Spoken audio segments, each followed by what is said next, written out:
Previous class के act थे, मतलब टेक्निकल इशू की वजह से अपन ने ली नहीं थी, तो खोसला थ्योरी बाकी था, ठीक है ना।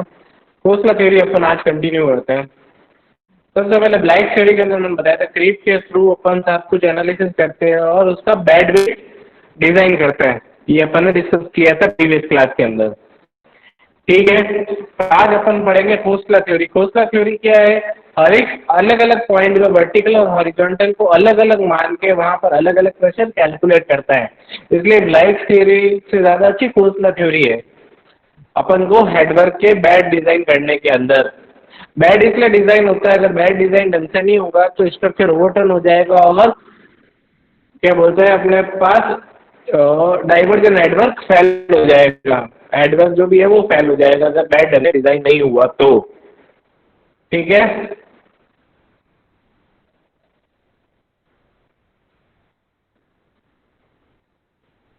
Khosla theory. Dr. A.M. Khosla and his associates done investigation on structure design based on Blight theory and following conclusion were made. The outer face of the sheet pile are much more effective than the inner one and the horizontal length of the floor. ये देख लो, इसका कहने का मतलब ये है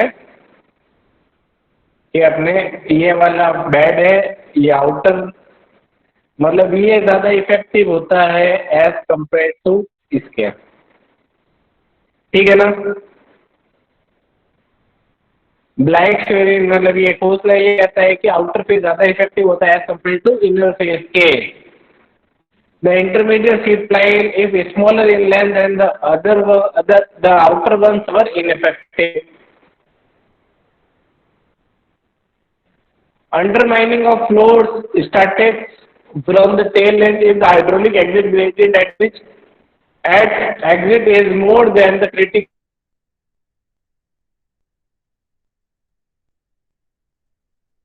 with water and leads to failure।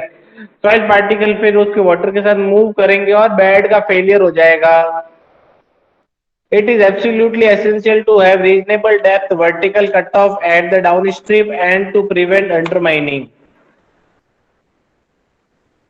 Khosla and his associate carried out further research to find out a solution to the problem of subsurface flow and provided a solution। क्या solution provide किया?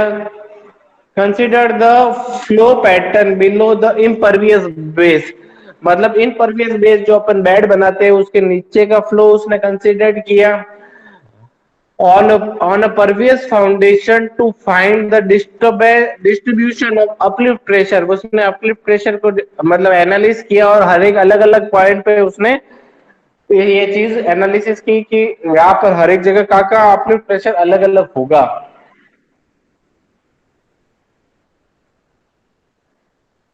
ये देखो, Khosla method of independent variable और composite weir section is split into number of simple standard form। the standard form है the straight horizontal floor of negligible thickness with a sheet pile either at a upstream end or at a downstream end of the floor, ठीक है। दूसरा ये वाला देख लो, ये वाला है पाइल एट अपस्ट्रीम एंड, ये अपस्ट्रीम एंड की पाइल हो गई, ये डाउनस्ट्रीम एंड की पाइल हो गई। ये देखो ये E1 C1 और D1 ये ECD, ठीक है ना, अलग अलग नाम से इसको किया गया है। ये पॉइंट E है बाहर है इसके और ये पॉइंट E इसके अंदर है। इफेक्टिव ज्यादा ये अंदर वाला होगा, बाहर वाला नहीं। डी ये वाला इसके नीचे वाला पॉइंट हो गया, सी यहाँ पर, ये साइड वाला इसके अंदर वाला हो गया, ठीक है ना। तो यहाँ पर सी ज्यादा इफेक्टिव है और यहाँ पर ई ज्यादा इफेक्टिव है, क्योंकि अप स्ट्रीम पॉइंट अगर बेड के अंदर की तरफ लगेगा, बाहर लगने से कोई फायदा है नहीं। तो अपन यहाँ पर अप स्ट्रीम और डाउन स्ट्रीम के अंदर अपलिफ्ट प्रेशर ई मतलब क्या बोलते हैं, अप स्ट्रीम के अंदर अपन सी और डी का कैलकुलेट करेंगे और डाउन स्ट्रीम के अंदर ई और डी का कैलकुलेट करेंगे, ये दिमाग में रखना।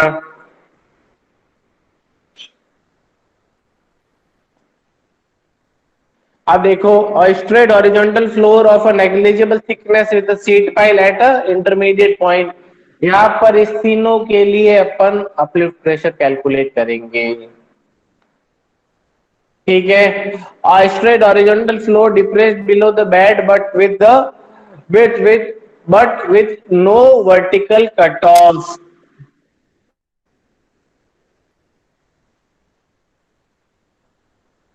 These standard cases were analyzed by Khosla and his associate, and expression were derived from determining the residual seepage head. मतलब अपलिफ्ट प्रेशर एट की पॉइंट्स बताया था मैंने ई सी और डी.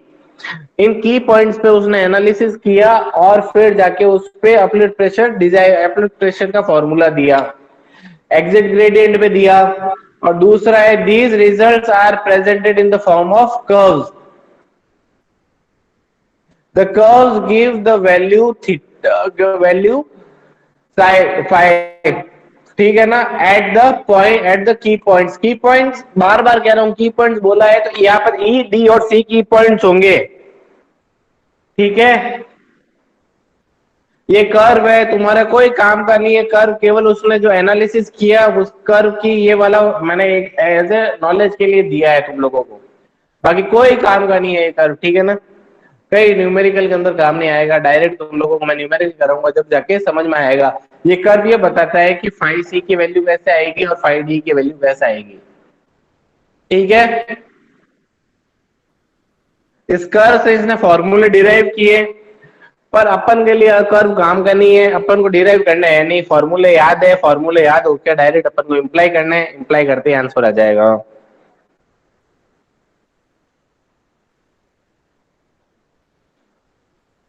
ये अल्फा के लिए स्केल फॉर अल्फा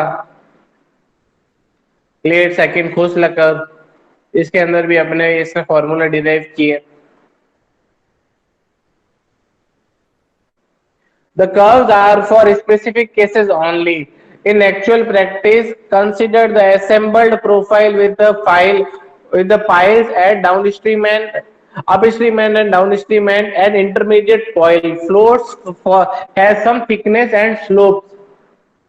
मतलब फ्लोट्स की कुछ थिकनेस एंड स्लोप्स भी होगी. Combination of simple profile need to be considered, correction need to be applied. Correction for, ये देख लो करेक्शन इंपॉर्टेंट है, याद रखना. Correction for thickness of floor, सबसे पहले करेक्शन होगा thickness of floor. Correction for mutual interface of pile, सारे के सारे नोट्स के अंदर गिवन है करेक्शन विद फॉर्मूलाज. ठीक है ना, यहाँ पर ये करेक्शन ध्यान रखना है, करेक्शन सारे के सारे लगाना इंपॉर्टेंट है. और करेक्शन लगाते वक्त सबसे ज्यादा डिफिकल्ट करेक्शन, मतलब डिफिकल्ट ऐसे नहीं है, फॉर्मूला सब कुछ इजी है, पर करेक्शन मतलब लगाने में थोड़ा दिमाग रखना पड़ेगा इस वाले करेक्शन में. म्यूचुअल इंटरफेस करेक्शन में इसके अंदर क्या होता है, मैं बात सुनो. पॉइंटर कहां गया, हाँ ये रहा. देखो अगर ये पाइल है ना,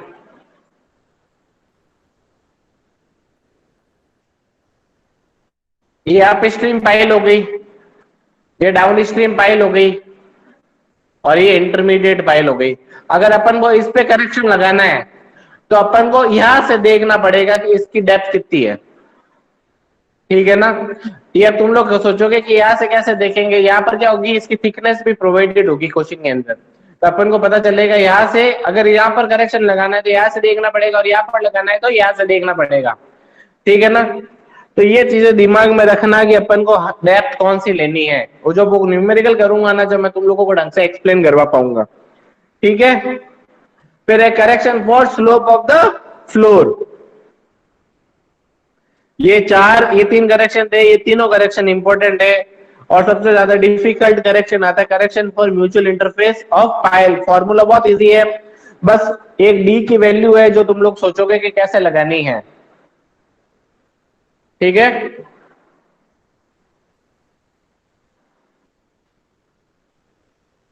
ये देखो अब जैसे यहाँ पर इसकी डेप्थ निकालनी है, इस वाले की अपन को यहाँ पर करेक्शन लगाना है. नहीं मैं बात सुनो, अगर यहाँ पर इसको करेक्शन लगाना है, इसकी हाइट है 2 मीटर, पर अपन को इसकी हाइट ऐसे लेनी है. अब इसकी हाइट कितनी है, ठीक है ना, इस पॉइंट से खड़े होके देखना है कि इसकी हाइट कितनी है. ये हाइट फिर यहां से लेके यहां तक टोटल होगी.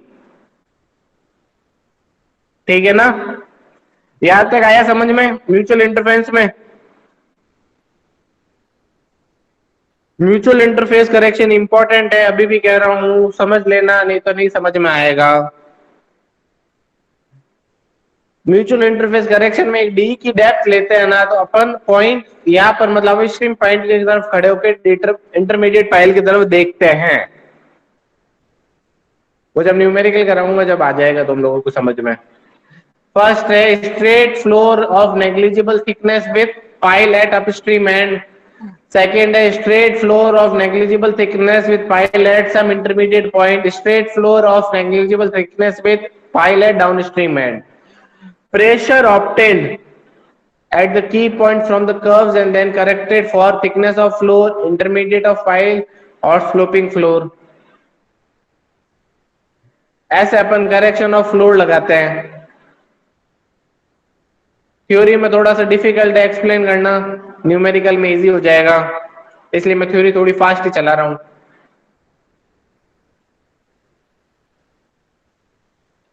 ये फॉर्मूला है, ये लिख लो। एक मिनट, ये फॉर्मूला है, लिख लो जल्दी से और लिख के यस कर देना।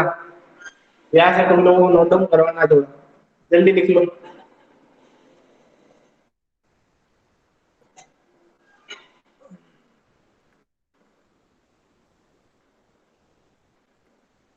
लिख के यस और नो में जवाब दे देना।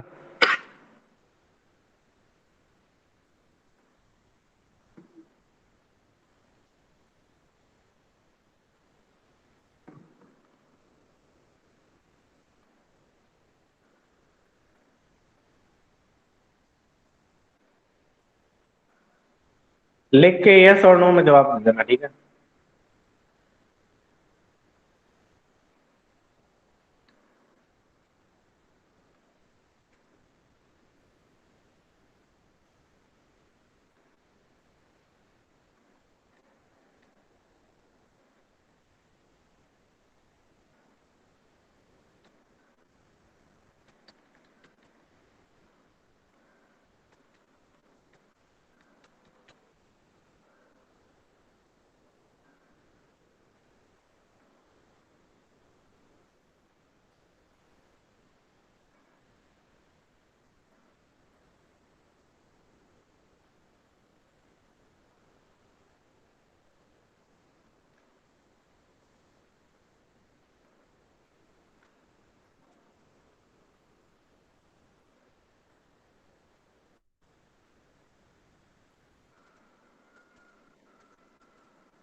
दो मिनट और लिखने दो सबको, फिर मैं यस करता हूँ।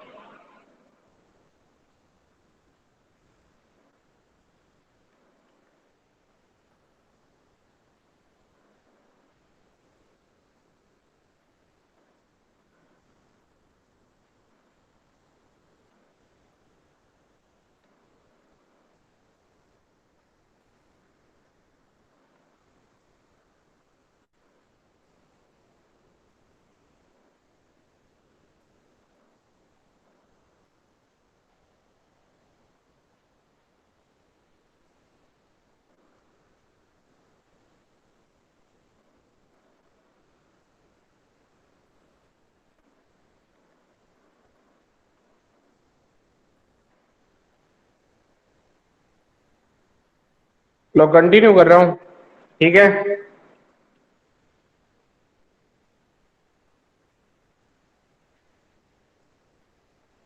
आप देखो correction for thickness of floor, ये लिखो फॉर इंटरमीडिएट पाइल और फॉर डाउन स्ट्रीम पाइल, जल्दी से लिख लो। एक मिनट, जल्दी से नोट डाउन करो फॉर्मूले।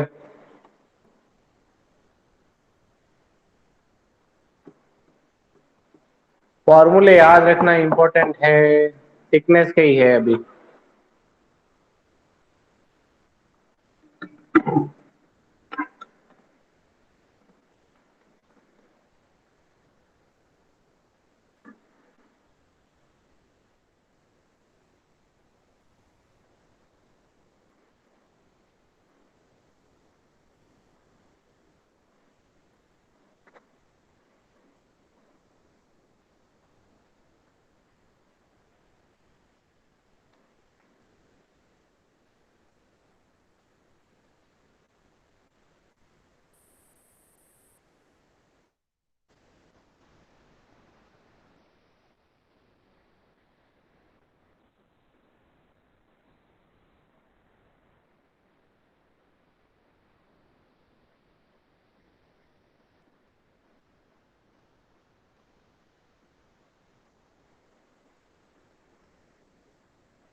Morning sir. Good morning. जल्दी से नोट डाउन करो और लिखो कमेंट में यस और नो।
लिख लिया? यस और no?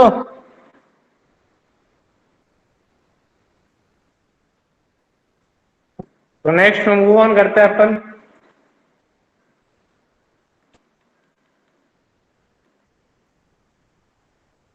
Correction for mutual interface of pile. ये देखो, ये वाला जो इम्पोर्टेंट है ना, मैं बात सुनो, जो कैपिटल डी यहाँ पर लिया जाएगा ना, अगर अपन को ई पॉइंट से यहाँ पर चाहिए तो देखो ये यहाँ से इसको मार्क करना पड़ेगा। इधर देख लो, ये इसने किया है ना, जैसे मार्क यहाँ पर खड़ा होके ये यहाँ का डिस्टेंस ले रहा है। ऐसे ही जो कैपिटल डी आएगा ना, वो मेन इंपॉर्टेंट है। स्मॉल डी तो क्या होगी, जो इसकी पाइल की जो डेप्थ होगी ना, ये होगी स्मॉल डी। और जो ये कैपिटल मतलब ये वाला बी बी डैश, तो बी तो कैपिटल बी टोटल विड्थ होगी बेड की। बी डैश होगा जो यहां से लेके यहां तक जो इफेक्ट पड़ रहा है ना उसका, ये वाली चीज होगी, ठीक है ना। ये वाले म्यूचुअल इंटरफेस करेक्शन है। ये एज इट, एक मिनट रुको, ये as it is note down कर लो। Percentage of mutual interference as it is मतलब नोट डाउन करो और फिर यस लिखो।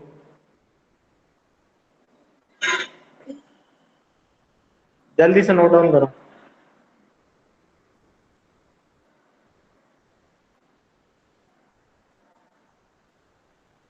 क्या ये फॉर्मूला लिखवा, फॉर्मूला लिखना, और इसके बारे में डी और डी क्या है ये लिख दो दोनों।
लिख लिया?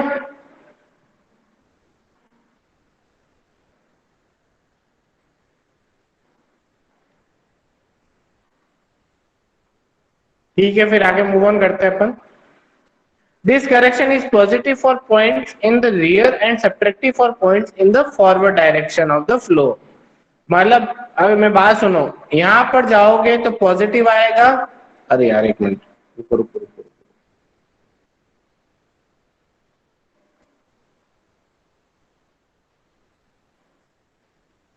देखो, यहां पर जाओगे तो पॉजिटिव आएगा और यहां पर जाओगे तो नेगेटिव आएगा।